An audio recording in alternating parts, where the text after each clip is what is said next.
ಬೆಂಗಳೂರಿಗೂ ಹಬ್ಬಿರುವಂತಹ hijab ಗಲಾಟೆ, ವಾಟ್ಸ್ಆಪ್ನಲ್ಲಿ ಹರಿದಾಡಿರುವಂತಹ hijab ಪರ ಪ್ರತಿಭಟನೆಗಳು. ಅದು ಯಾರು ಪ್ರತಿಭಟನೆ ಕರೆ ಕೊಟ್ಟರೋ ಏನೋ ಗೊತ್ತಿಲ್ಲ. ಅದಕ್ಕೆ ಬೇಕಿರುವಂತಹ ತಯಾರಿಯನ್ನ ಮಾಡ್ಕೊಳ್ತಾ ಇದ್ರು. ಪೊಲೀಸರು ಪ್ರಶ್ನೆ ಮಾಡ್ತಾ ಇದ್ದ ಹಾಗೆ ಆ ಸ್ಥಳದಿಂದ ಕಾಲ್ ಕಿತ್ತಿದ್ದಾರೆ, ಆ ಜಾಗ ಬಿಟ್ಟು ಹೋಗಿದ್ದಾರೆ. ನೋಡಿ ಎಲ್ಲಿವರೆಗೂ ವ್ಯಾಪಿಸ್ತಾ ಇದೆ ಅನ್ನೋದಾಗಿ. ಬೆಂಗಳೂರಿನಂತಹ ಮಹಾನಗರಕ್ಕೂ ಕೂಡ ಹಿಜಬ್ನ ವಿವಾದ ತಗುಲ್ತಾ ಇದೆ. ಈ ಬಗ್ಗೆ ಡೀಟೇಲ್ಸ್ ಕೊಡ್ತಾ ಹೋಗ್ತಾರೆ ನಮ್ಮ ಪ್ರತಿನಿಧಿ ಪವಿತ್ರ ಕನೆಕ್ಟೆಡ್ ಇದ್ದಾರೆ.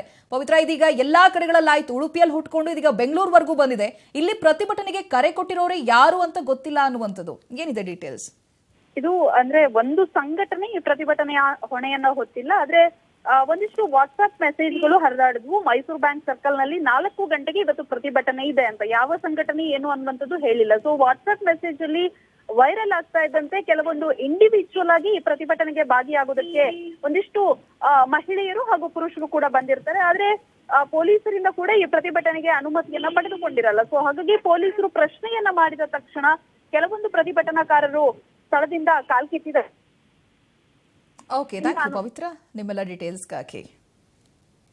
ನೋಡಿ, ಯಾರು ಕರೆ ಕೊಟ್ಟರೋ ಗೊತ್ತಿಲ್ಲ, ಏನಾಗಿದೆ ಗೊತ್ತಿಲ್ಲ. ವಾಟ್ಸ್ಆಪ್ ನಲ್ಲಿ ಅಷ್ಟು ಸ್ಟ್ರಾಂಗ್ ಆಗಿ ಹರಿದಾಡ್ತಾ ಇದೆ ಈ ಒಂದು ಗಲಾಟೆ ಅನ್ನುವಂಥದ್ದು. ಕೇಸರಿ ಹಾಗೆ ಹಿಜಬ್ ನಡುವಿನ ಗಲಾಟೆ ಸಾಮಾಜಿಕ ಜಾಲತಾಣ ಎಷ್ಟು ಸ್ಟ್ರಾಂಗ್ ಆಗಿದೆ ಅನ್ನೋದಕ್ಕೆ ಇದು ಒಂದು ಉದಾಹರಣೆ.